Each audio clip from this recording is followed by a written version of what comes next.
Good morning बेटा। ये आपके एसएसटी की क्लास है। तो इससे पहले आपने पढ़ा था उत्तरी भारत के मैदान।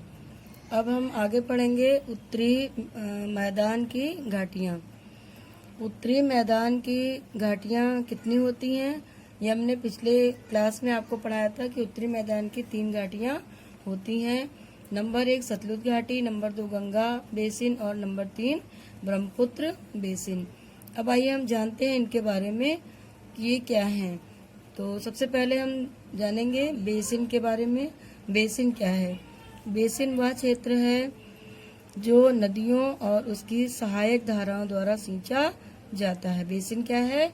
बेसिन वह क्षेत्र है जो नदियों और उसकी सहायक धाराओं द्वारा सींचा जाता है।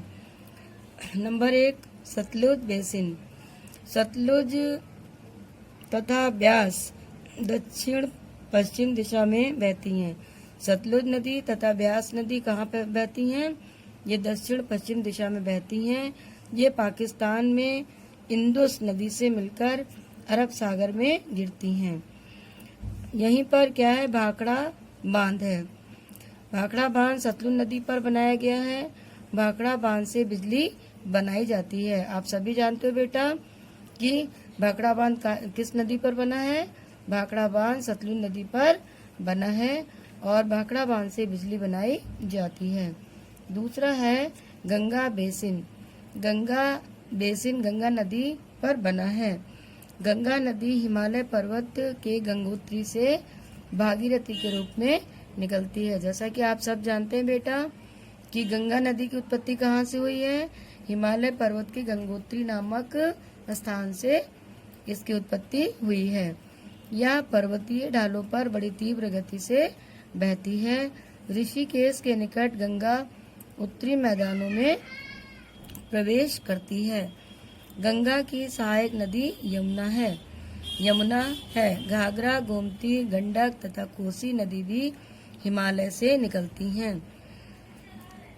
इलाहाबाद में गंगा यमुना से मिलती है। ये पवित्र स्थान संगम कहलाता है।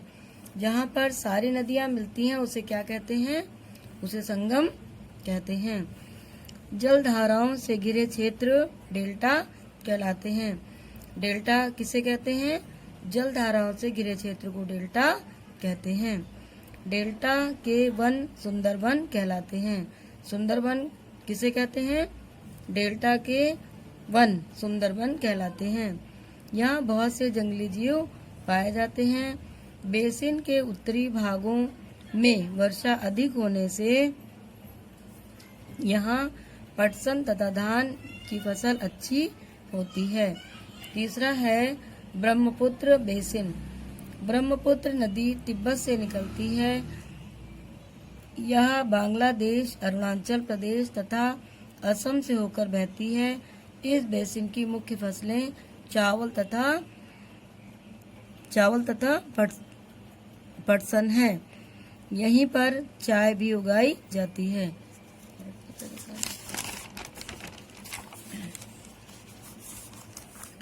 आइए इन्हें भी जानें। ये क्या है? गंगा को भागीरथी के नाम से भी पुकारा जाता है। गंगा को भागीरथी भी कहा जाता है। दूसरा है ब्रह्मा का अर्थ है भगवान तथा पुत्र का अर्थ है बेटा, इसलिए ब्रह्मपुत्र नदी का अर्थ है भगवान का बेटा। ब्रह्मपुत्र नदी का क्या अर्थ है? भगवान का बेटा। तो आप इस वीडियो को अच्छी तरह से देखिएगा, समझिएगा खूब ध्यान से। उसके बाद इसमें दिया गया होमवर्क है, ये सारे क्वेश्चन आपको इसके अंदर से मिलेंगे। इन्हें अच्छे से पढ़ के आंसर को समझ के तब करिएगा, ठीक है बेटा। और होमवर्क कंप्लीट करने के बाद अपनी फ़ोटो ज़रूर भेजिएगा। थैंक यू बेटा।